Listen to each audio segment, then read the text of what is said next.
Alhamdulillah, syukurlah kita bersyukur kepada Allah Subhanahu wa Ta'ala atas berbagai kenikmatan anugerah dunia akhirat yang Allah berikan kepada kita. Mudah-mudahan berbagai kenikmatan itu menghantarkan kita kepada rahmat dan ridhonya. Dan alhamdulillah dengan saja rahmat dan nikmat itu menghantarkan kita kepada azab dan murkanya Allah Subhanahu wa Ta'ala. Maka marilah kita syukur nikmat itu. Dan ternyata derajat orang yang bersyukur itu lebih tinggi di sisi Allah daripada orang yang bertakwa. Wattaqullaha la'allakum tashkurun. Bertakwalah kepada Allah, semoga kita menjadi orang-orang yang bersyukur. Insyaallah kalau kita sering mengucapkan terima kasih atau syukur baik kepada Allah dan terima kasih kepada sesama, akan menimbulkan energi positif dalam setiap kehidupan kita. Insya Allah akan terhindar dari suudzon dan sebaliknya akan menimbulkan husnudzon baik kepada Allah juga kepada sesama. Mari bersyukur kepada Allah dengan mengimplementasikan syukuran itu dengan lisan kita, dengan hati kita, dan bahkan dengan anggota tubuh kita, dengan melaksanakan kesyukuran kepada Zat yang memberi kenikmatan anugerah kita, yaitu melaksanakan perintahnya dan menjauhi larangan-larangannya, sekaligus melaksanakan sunnah-sunnahnya dan menjauhi apa yang dicegah di dalam Rasulullah Muhammad sallallahu alaihi wasallam. Alhamdulillah. Maka kita lanjutkan dengan berbeda subuh yang akan disampaikan oleh Mukarram Al-Muhtaram Ustaz Haji Masbudi Samsudin. Mudah-mudahan bermanfaat bagi kita sekalian. Pada tempat dan masyarakat.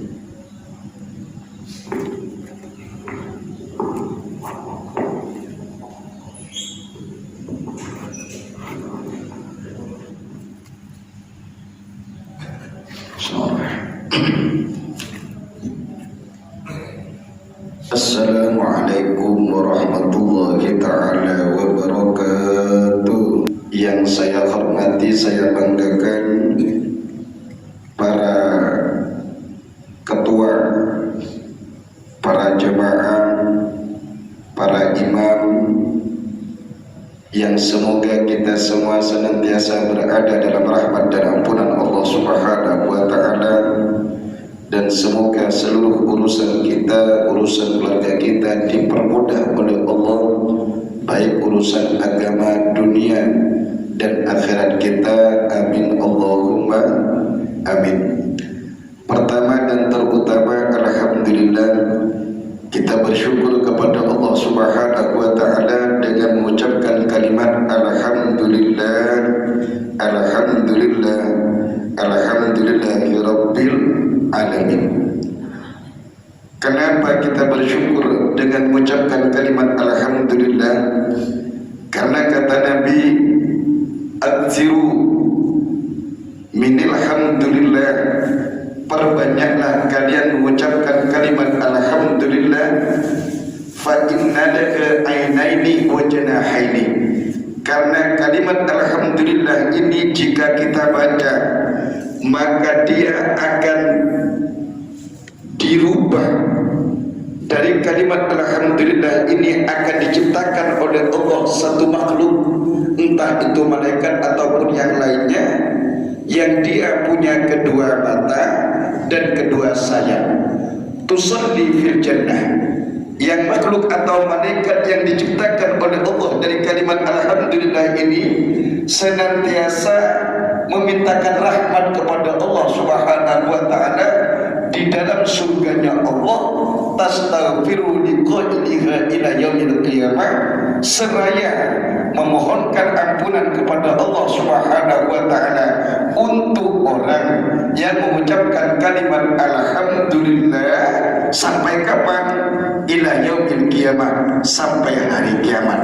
Makanya kita teliti orang-orang tua kita dahulu, setiap mendapatkan nikmat-nikmat yang lain pasti mereka ucapkan alhamdulillah.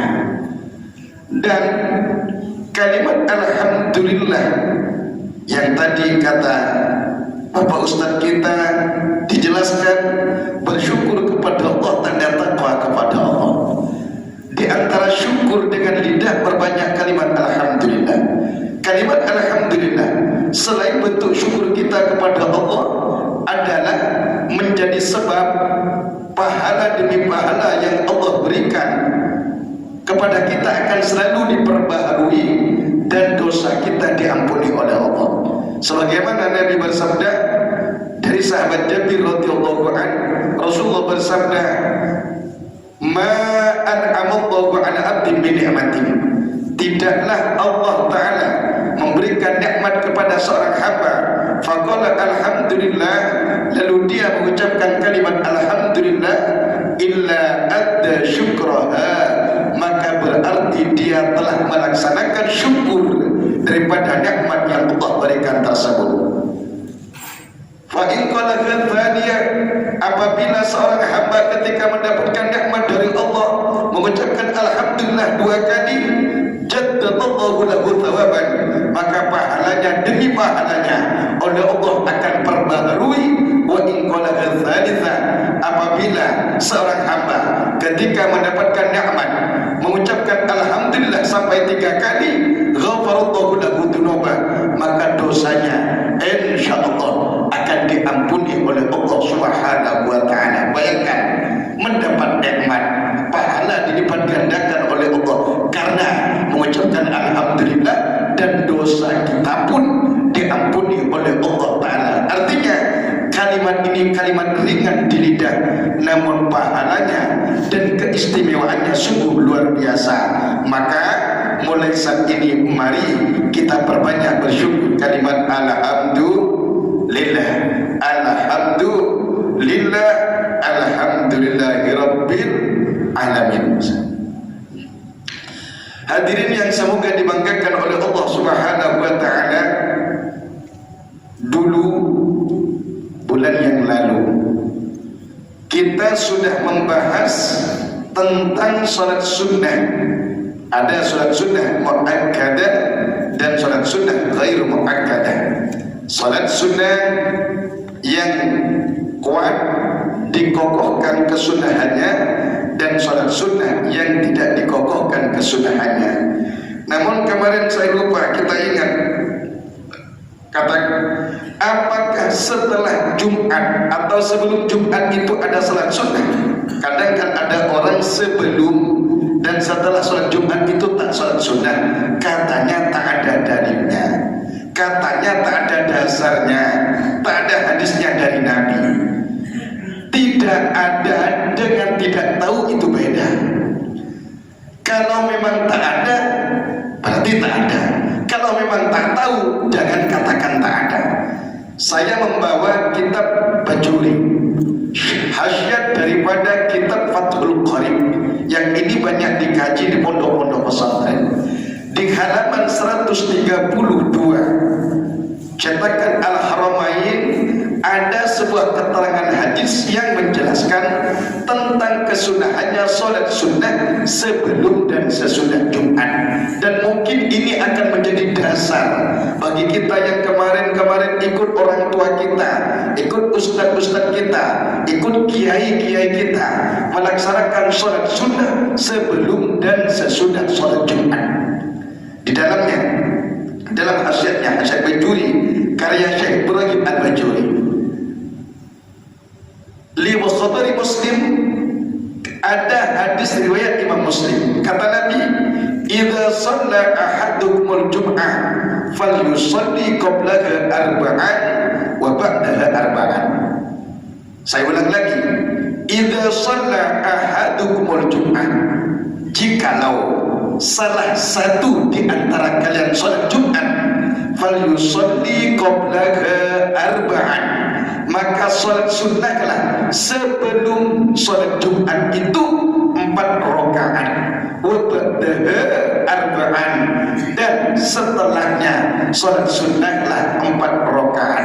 Bahkan sunnahnya bukan hanya 2 rakaat, 4 rakaat, sama dengan sunnahnya sholat qabliyah duhur dan salat ba'diyah duhur.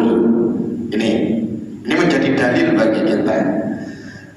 Kalau kemarin kita kebingungan, ditanya apakah ada, ini bilang kemarin subuh tanggal berapa? 12 Agustus kami ngaji di Masjid Babus Salam. Ada salah satu ustaz menjelaskan kitabnya, bilang kitab Bajuri. Apakah saya harus ikut sampean atau ikut Syekh Ibrahim Al-Bajuri yang menjelaskan dalam kitabnya, yang sudah alimul allama, alim luar biasa, meneliti hadis-hadis Nabi, dituangkan dalam kitabnya yang bernama Hajat Bajuri, hasyiatnya kitab Fathul Qarib, menjelaskan tentang hadisnya Nabi dari hadisnya Imam Muslim. Apabila salah satu kalian sholat Jumat, maka sholatlah sebelumnya 4 rakaat dan setelahnya sholat sunnahlah 4 rakaat. Adapun sholat sunnah misalnya kita di sholat sunnah qobliyah asar kah, ba'diyah asar kah, qobliyah duhur kah, tidak ada ba'diyah asar, ba'diyah atau qobliyah duhur kah, itu kan 4 rakaat, bisa dengan 2 cara, bisa 2 rakaat 1 salam, bisa langsung 4 rakaat 1 salam. Sama dengan sholat witir. Sholat witir paling sedikit 1 rakaat, paling banyak 11 rakaat, sempurnanya sedikit 3 rakaat, dan yang 11 rakaat ini bisa langsung dengan 1 salam. Misalnya kan witir ini bukan hanya di Ramadan. Sholat witir jangan nunggu Ramadan. Setiap malam ada sholat witir, dan sholat witir termasuk sholat sunnah mu'akkadah yang tak pernah ditinggalkan oleh Kanjeng Nabi Muhammad sallallahu alaihi wasallam. Waktunya setelah Isya sampai fajar, sama dengan waktunya sholat Isya, tapi tak sah sholat witirnya seseorang yang belum sholat Isya. Sama dengan waktunya tarawih. Namun kalau tarawih bedanya itu hanya di Ramadan, tapi sholat witir setiap malam tak pernah ditinggalkan oleh Nabi. Kemudian sholat witir, apakah baiknya itu di awal waktu atau di akhir waktu? Tergantung orangnya. Kalau dia bukan ahli melek malam, bukan ahli menghidupkan malam, maka baiknya witirnya setelah Isya, agar masuk dalam sabdanya Nabi, autiru inna Allaha witrun yuhibbul witra fa'utiru ya ahlal Qur'an. Sesungguhnya Allah zat yang maha ganjil, dan Allah suka kepada yang ganjil-ganjil, maka sholat witirlah engkau ahli Quran, orang yang diturunkan kepadamu kitab Quran. Kemudian cara witirnya, bagi yang kuat ahli melek malam silakan simpan di akhir malam. Cuma bagi kita yang lemah tak bisa bangun di malam hari, maka baiknya di awal malam. Dan ini pernah dilakukan oleh Sayyidina Abu Bakar Siddiq radhiyallahu an, salat witirnya di awal malam, sementara Sayyidina Umar salat witirnya di akhir malam. Fatarafa ila Nabi, akhirnya dua sahabat ini sama-sama menghadap Nabi melaporkan perihal perbuatan mereka benar atau salahnya. Maka kata Nabi, hada akhadha bil azmi, Abu Bakar melaksanakan witir di awal malam karena mengambil hati-hatinya takut nanti ketiduran tak salat witir. Bahkan ada ulama melakukan salat witir di awal malam dengan alasan memakai hadis innallaha yuhibbul witra, itu witrun yuhibbul witra, Allah maha ganjil, senang yang ganjil-ganjil. Artinya kata ulama itu agar saya tidur nanti dalam keadaan disukai oleh Allah Ta'ala. Kemudian Sayyidina Umar melakukan sholat witir di akhir malam, lapor kepada Nabi, kata Rasulullah, wa hadha akhadha bil quwwa, maka Umar ini melakukan witir di akhir malam karena dia kuat, maka dia mengambil di akhir malam. Jadi ini sama-sama pernah dilakukan oleh sahabat. Kalau pernah dilakukan oleh sahabat berarti sama sunnah khulafaur rasyidin. Kata Nabi, ashabi kan nujum, para sahabatku itu seperti bintang-bintang. Bi'ayyi muqtadaitum ihtadaitum, dengan sahabat mana saja kalian mengikuti maka kalian akan mendapatkan petunjuk dari Allah Subhanahu wa ta'ala. Hadirin yang semoga dibanggakan oleh Allah Subhanahu wa ta'ala, kemarin kita bahas sunnah-sunnah, syarat-syarat sholat sudah kemarin kan? Tidak keliru sudah. Ini saya dadakan tadi Pak, saya ngebut. Subhanallah, ini Pak calon dewan ini luar biasa. Terus saya mau sholat, terus ada datang WA, Pak Ustaz, kajiannya sekarang Pak Ustaz, baru selesai aten sana, kajiannya sekarang Pak Ustaz, untung takdir qadar Allah saya lihat HP. Masya Allah, baik, siap, saya terbang, kata saya meluncur, wah ngebut Pak, untung saya bisa terbang Pak, ada saya Superman ini Pak. Alhamdulillah sampai di sini ternyata baru takbiratul ihram imamnya. Dan takdir qadar Allah kita bisa ngaji bareng. Semoga oleh Allah Ta'ala ibadah kita dari tadi, duduk di masjid, salat witir dan lain sebagainya, mudah-mudahan dianggap pahala oleh Allah, bisa menghapus dosa kita, mengangkat derajat kita. Amin Allahumma amin. Hadirin yang semoga dibanggakan oleh Allah Subhanahu wa ta'ala, berarti kita masuk sunnah dalam sholat.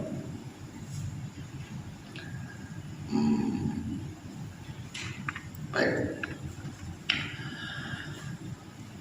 Wassalatu sunnatuka qabla dukhuli fiha kai'ani. Sunnah sholat, sunnah sebelum masuk ke dalam sholat itu ada dua. Sholat, sunnahnya sholat sebelum masuk ke dalam sholat, berarti sebelum takbir, itu ada dua. Satu, al-adhanu, azan.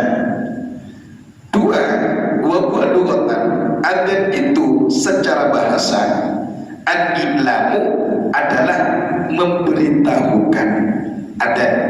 Jadi adzan ini sunnahnya yang baiknya memang kalau di masjid di awal waktu untuk memberitahukan. Coba kalau kita misalnya ketiduran atau kesiangan, subuh atau duhur, sholat di rumah kita, apakah tetap sunnah adzan?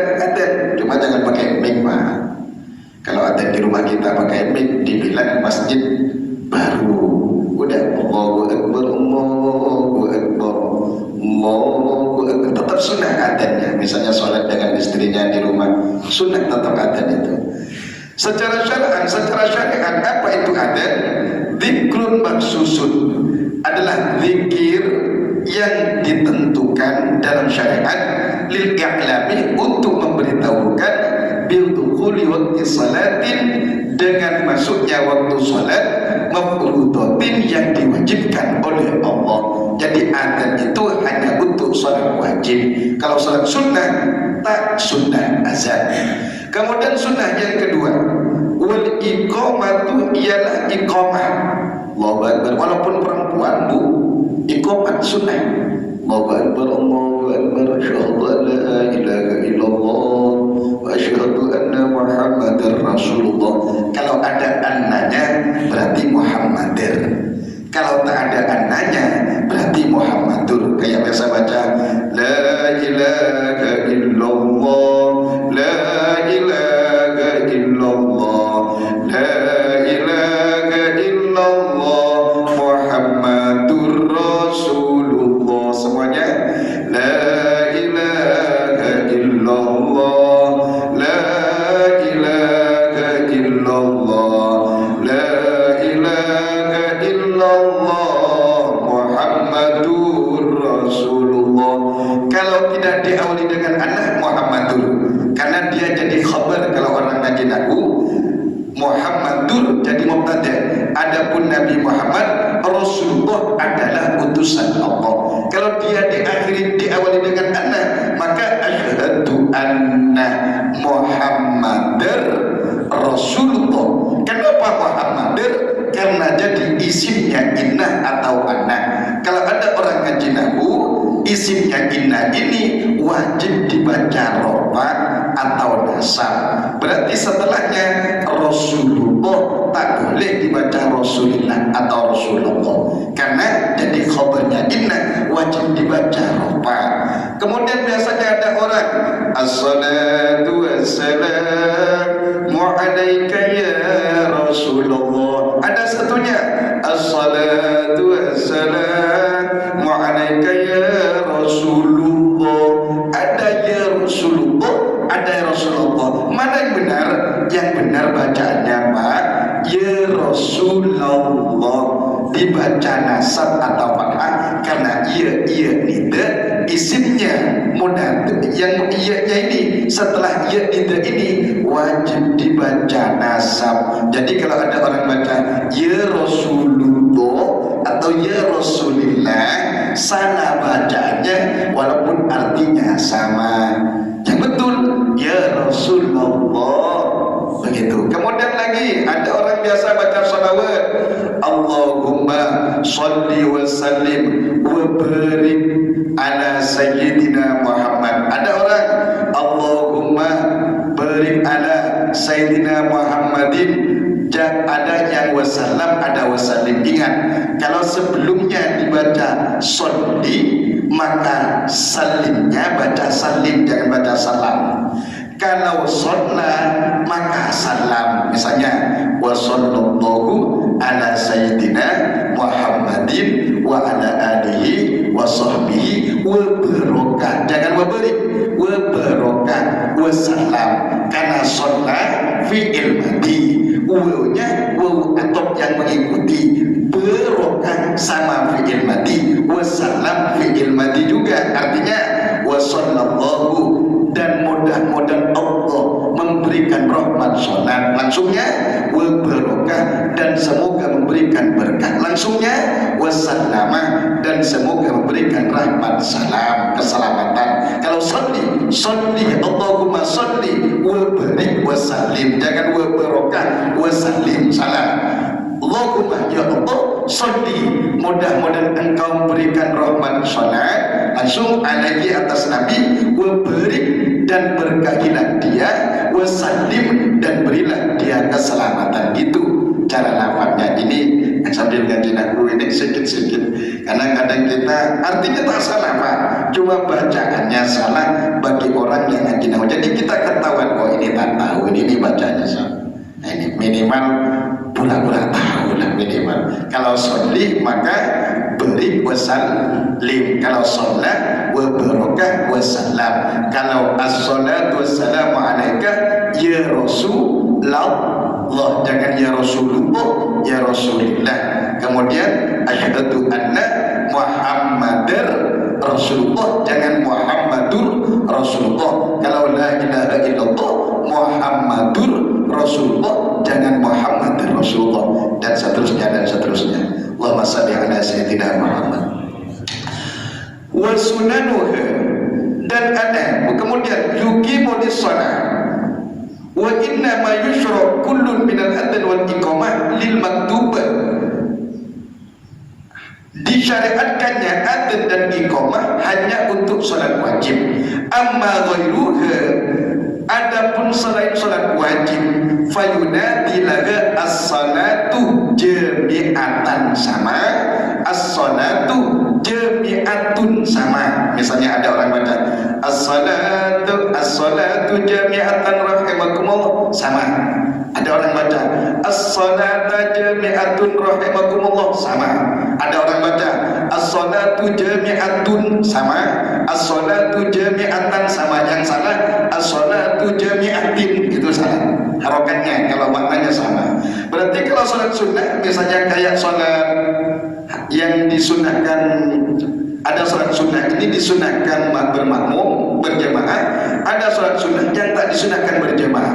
Kalau ada salat sunnah yang tak disunahkan berjamaah, kan tak sunnah adzan dan iqamah, maka sunnahnya itu baca tadi as-salatu jami'atan sama rahimakumullah, kayak salat Idul Adha, Idul Fitri. Kalau salat Fitri biasanya as-salatu sunnatul witri jami'atan rahimakumullah, salatu la ilaha illallah Muhammadur Rasulullah sallallahu alaihi wasallam, Allahumma shalli ala Muhammad alaihi biasanya Pak.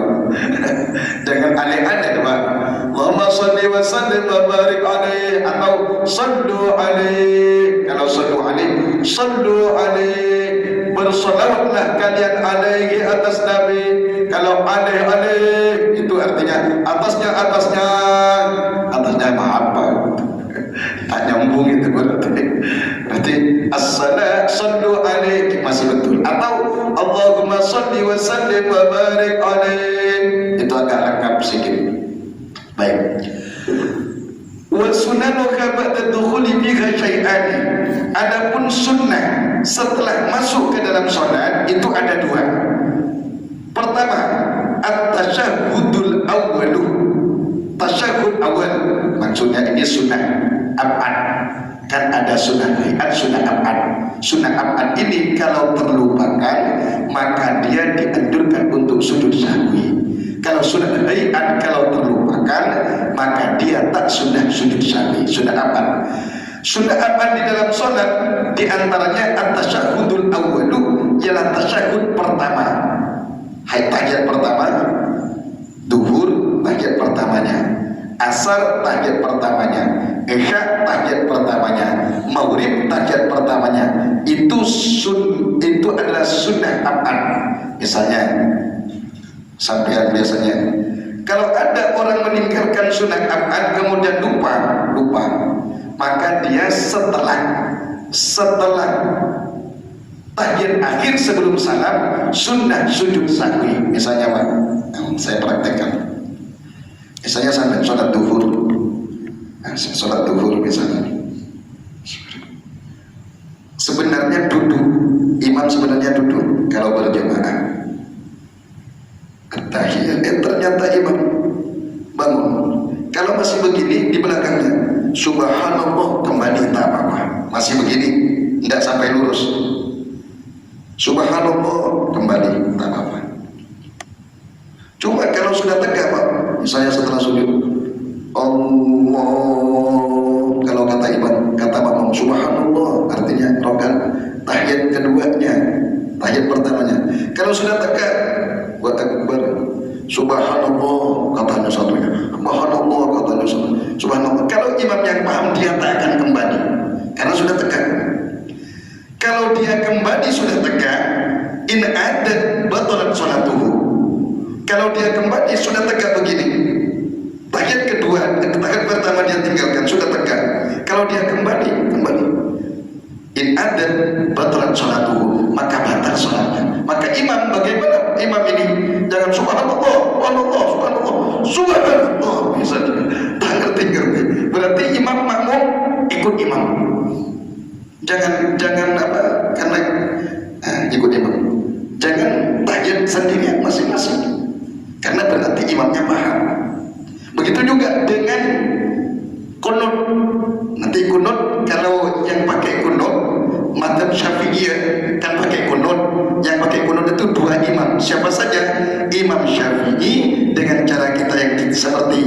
yang kita tadi berkunut masing-masing setelah ruku. Yang kedua Imam Maliki. Imam Maliki itu kunutnya sebelum ruku.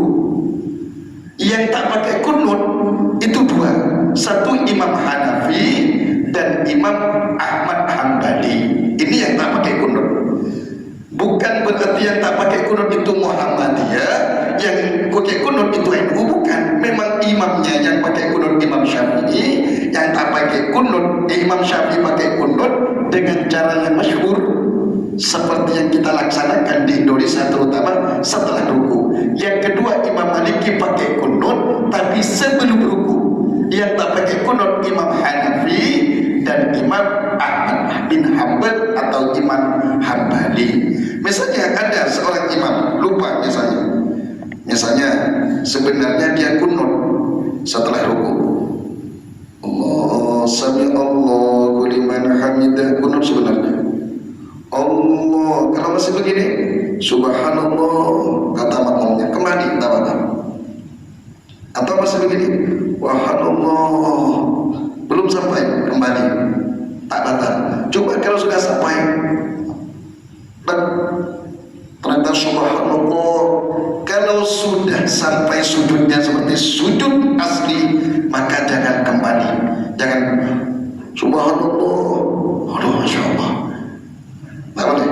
Karena kalau kembali in ada, jika dia kembali sementara dahinya sudah ada di tempat sujudnya dalam keadaan sujud, batalan sholat tubuh, maka batal sholatnya imam. Kalau batal sholat imam, berarti makmum bagaimana? Ikut saja, tak usah kunut, ikut saja langsung. Nanti setelah tahiyat akhir sebelum salam, sujud sahwi. Apa sujud sahwi? Sujud yang dilakukan karena dia lupa rukun atau sunnah akad di dalam sholat. Apa bacaannya? Sujud sahwi itu sujud, dua sujud juga, bukan satu sujud Pak. Sujud bacaannya subhanalladzi la yanamu wa la yashu. Saya ulang lagi kalau bisa bareng-bareng, siapa tahu ingat nanti. Subhanalladzi la yanamu wa la yashu. Subhanalladzi la yanamu wa la yashu. Atau ada orang membaca subhanaman la yanamu wa la yashu, sama, artinya sama. Baca 3 kali kemudian bangun, Allahu Akbar, Rabbi firli warhamni wajburni, seperti kata sujud lagi, Allahu Akbar, subhanalladzi la yanamu wa la yashu, 1 kali atau 3 kali baru Assalamualaikum warahmatullahi, Assalamualaikum warahmatullahi. Bukan 1 kali sujud sahwi. Karena dulu saya pernah kajian di salah satu masjid, dia tanya, Pak Ustaz, katanya sujud sahwi itu 1, enggak, 2 kali sujud sama dengan sujud biasa. Cuma sujud sahwi dilakukan karena seorang yang sholat lupa terhadap salah satu rukun sholatnya dan atau lupa kepada sunnah amal. Sunnah amal itu apa tadi itu? Tahiyat pertama dan kunut, bagian kunut. Baik. Wal kunutu fi subhi, dan termasuk sunnah akan di dalam sholat kunut di dalam subuh, fi kita di rakaatin tsaniyah, dalam iktidanya rakaat yang kedua. Wa huwa, adapun kunut apa? Ad-du'a, secara bahasa ad-du'a ialah doa. Wa syar'an, secara syara, dzikrun mahsusun adalah zikiran yang tertentu, dzikrun mahsusun. Misalnya kemudian contohnya mustamilun ala du'ain wa zana'in, yang dia doa yang khusus, yang dia berhubungan dengan doa dan pujian kepada Allah. Misalnya ada orang kunut tak hafal, Allah mahdini tak hafal, mau kunut Pak Ustaz, sementara Allah mahdini seperti biasa tak hafal, baca yang pendek tak apa-apa, yang penting dia ada doa dan pujian ke Allah Ta'ala. Contohnya baik di dalam hasyat bajurinya dikatakan, misalnya ada orang baca Allahumma ghfirli ya ghafur, cukup itu misalnya, cukup, udah. Allahumma ghfirli itu doa, ya ghafur, wahai azab yang maha pengampun, itu pujian ke Allah, udah cukup. Misalnya tak apa-apa, mau kunut misal Allahumma hdini fi man hadait, setelah itu tak apa lagi, misalnya salat sendirian, ya, maka kunutnya sudah cukup. Coba yang fi man hadait. Kalau jadi imam, Allahumma hdina fi man hadait wa afina fi man afait wa tawallana fi man tawallait wa barik lana fi ma atait, bukan fi man, wa barik lana fi ma atait wa qina bi rahmatika syarra ma qadait. Baru sembunyikan fa innaka taqdi wa la yuqda, samarkan fa innaka taqdi, karena itu pujian ke Allah. Kalau tadi doanya Allahumma hdina fi man, setelah fa innaka taqdi wa la yuqda 'alaika fa innahu la yudhillu man walayta wa la yu'izzu man 'adayta tabaraka rabbana wa ta'ala ya dzal jalali wal ikram. Baru wa sallallahu ala sayyidina Muhammadin wa ala alihi wa sahbihi wa baraka wa salam, atau wa sallallahu ala sayyidina Muhammadin nabil ummi wa ala alihi wa sahbihi wa salam. Sudah masih? Betul, silakan. Mungkin hanya ini yang dapat saya sampaikan, semoga bermanfaat oleh Allah Ta'ala. Silakan saya kembalikan ke Bapak Ketua atau Bapak Ustaz, silakan. Baik, para jamaah sekalian, alhamdulillah kita telah mendengar kajian beberapa hal yang sangat penting.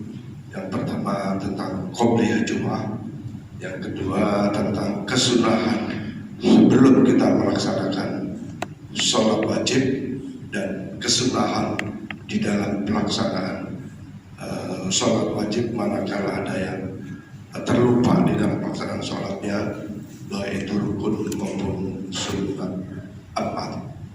Nah, para teman sekalian, di pemahaman umum memang ada dua, ada yang mau qobliyah Jumat, ada yang tidak. Saya kira ini betul. Tapi ketahuilah sesungguhnya bagi mereka yang berpendapat tidak qobliyah Jumat itu, cara penjelasannya yang kadang-kadang itu yang memang tepat gitu. Apa contoh tepat?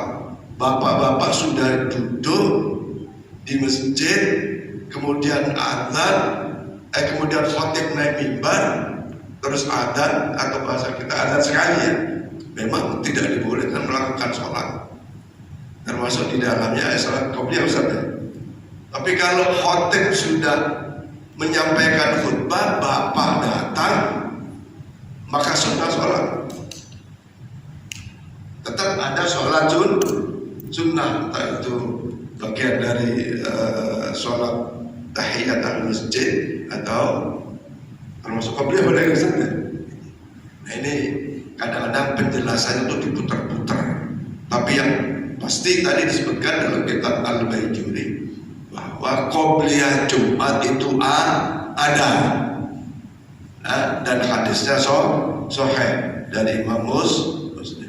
Jadi kesimpulannya soal qobliyah Jumat tidak usah ragu lagi, bahwa begitu adzan pertama dikumandangkan, bapak-bapak sudah ada di masjid, lakukan qobliyah Jumat 2 atau 4 rakaat, termasuk ba'diyah Jumat 2 atau 4 rakaat. Ada pertanyaan bapak-bapak tentang qobliyah ini? Masa ya?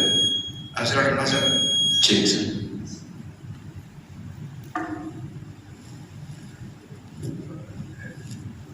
Assalamualaikum warahmatullahi wabarakatuh.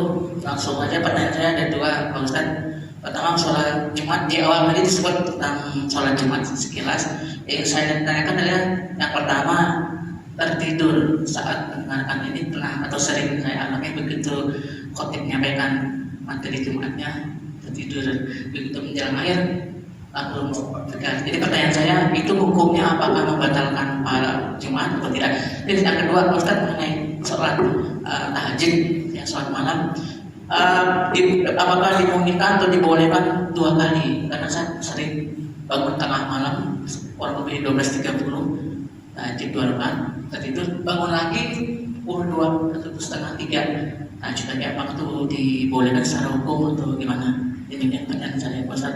Assalamualaikum warahmatullahi wabarakatuh. Assalamualaikum warahmatullahi wabarakatuh. Baik, sholat Jumat memang ngantuk Pak. Sholat Jumat di rumah itu masih sehat, masuk anak sampai masjid ngantuk ya. Kalau tidurnya seperti ini Pak, tidur seperti ini,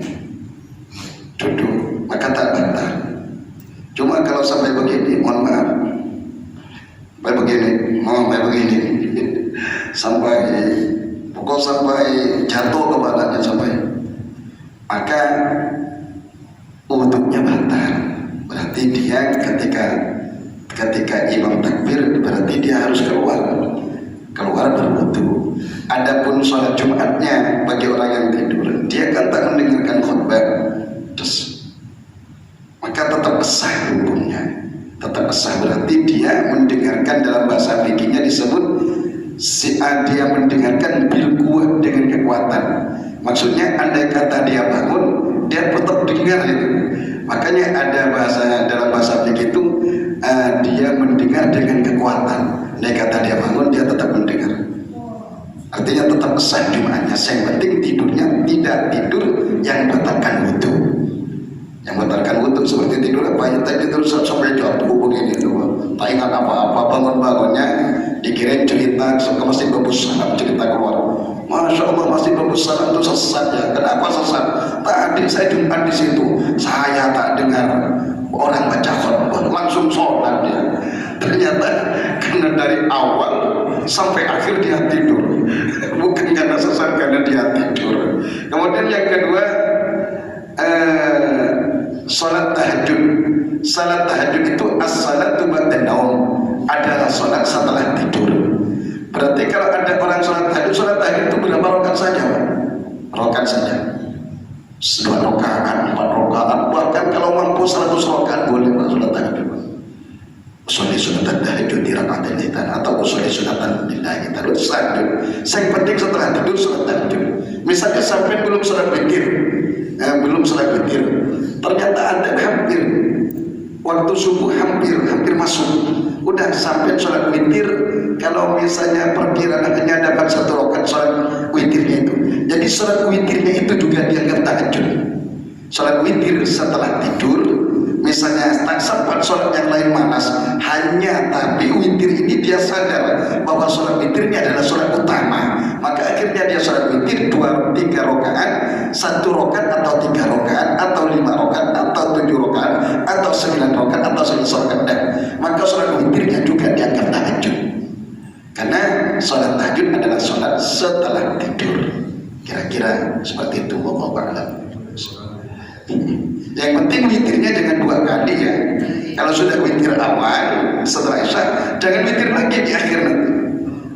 Jadi nanti akhirnya itu sholat tahajud namanya, bukan sholat witirnya. Begitu. Allah a'lam. Ada yang lain Bu? Mungkin tentang kebolehan ibu-ibu adzan dan qomat cuma di rumah, ketika akan sholat wajib. Ada pertanyaan? Jadi ibu boleh di rumah nih, walaupun sudah 12:30 mau sholat zuhur, ibu adzan dulu di rumah, ya Bu ya, sekaligus musir-musir aura negatif tuh.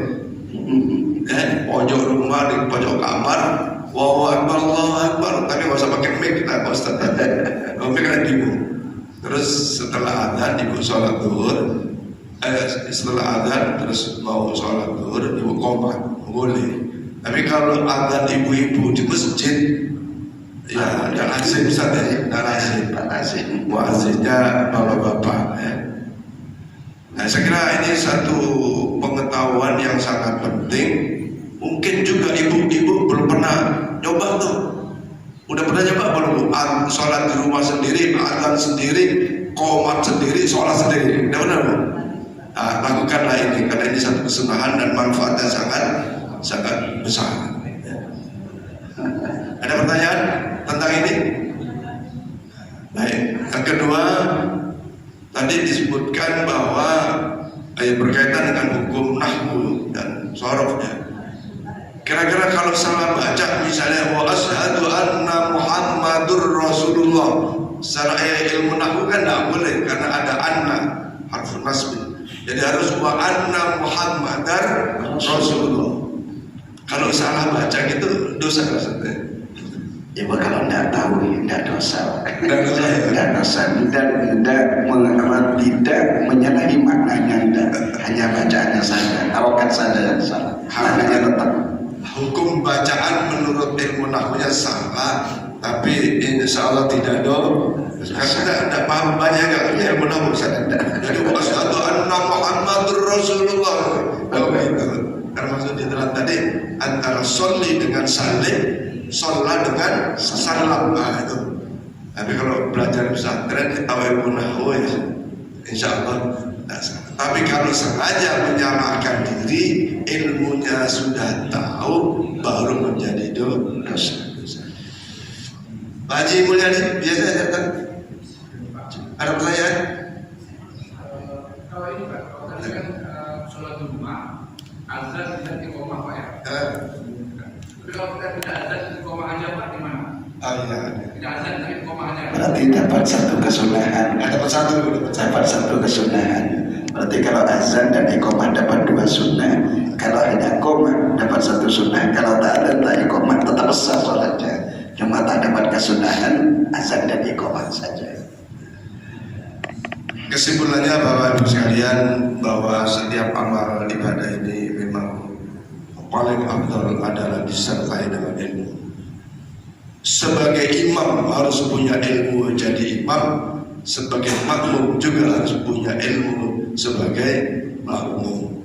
Imam harus paham dengan ilmu imam, tujuannya diantaranya kalau memang belum tadi itu tentang sujud, ya sudah, jangan diikuti peringatan makmum.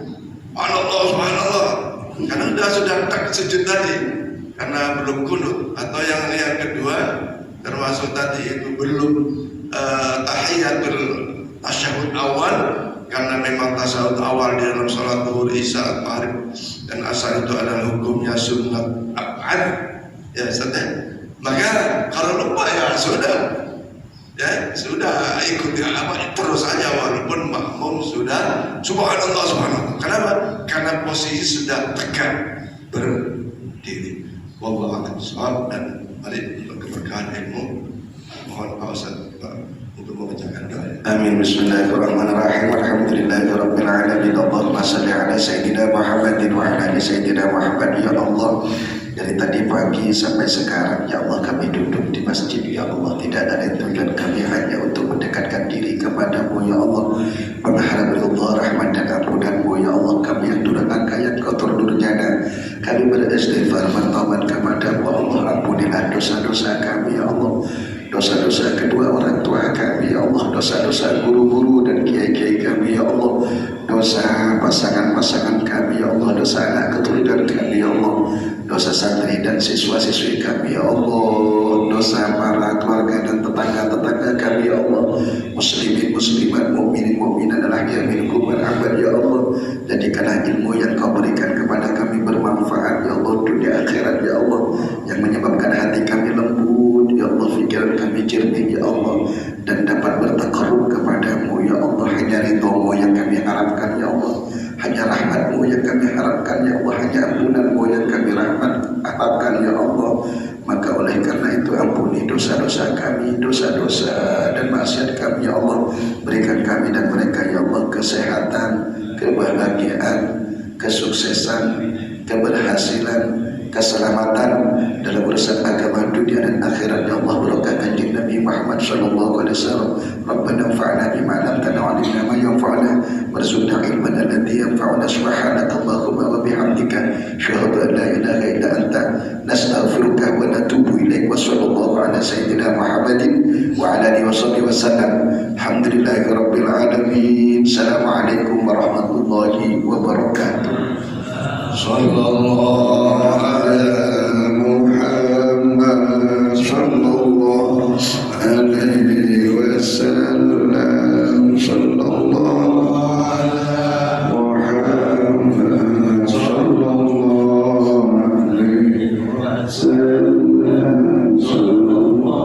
ala Muhammad sallallahu alaihi wasallam. Sallallahu ala Muhammad sallallahu alaihi wasallam.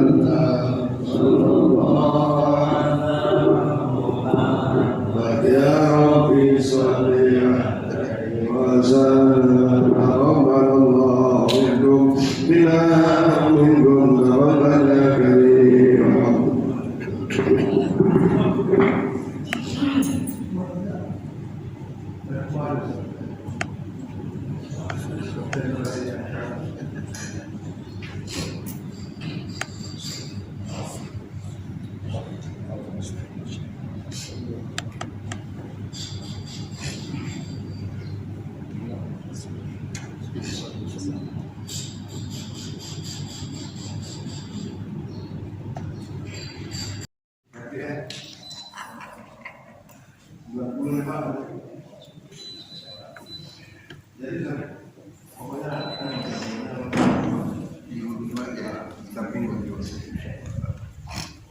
Cuma harus di WA. Iya ya dikatakan. Pak Boy dari kemarin. Ini pun yang biasa. Oh gitu ya. Asap ini.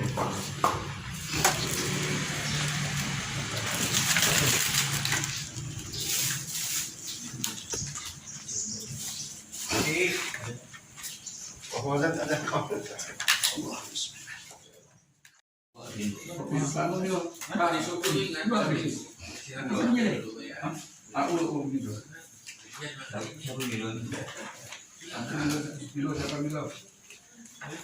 Kita azan tuh.